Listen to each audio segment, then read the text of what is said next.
Hey guys, happy Friday. Hope you're getting ready for the weekend and hope you have some fun plans for it. And we get to be at church on Sunday, which is super exciting. I hope to see you there in the sanctuary with everybody or on the live stream still. Either way works. So the Friday devotional for today is about crabs. Now, I'm sure for many of you who have gone to the beach, you've picked up shells and may have found a shell or two that actually had a crab inside. And this is actually asking, what happens when you grab a crab?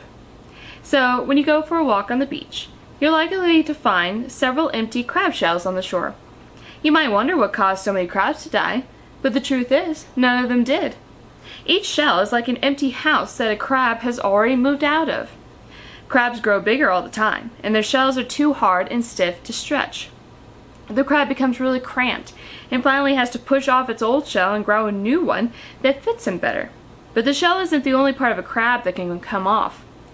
Crabs can do a special trick to help protect themselves.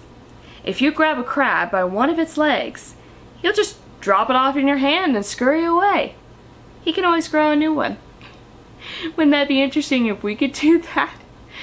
You know, even just a big chunk of your hair and it just grows back real quick and you don't have to worry about it. Or a fingernail, accidentally you hurt it, works like a charm. In this case, we don't really have that, but God's design for the life of a crab is fascinating.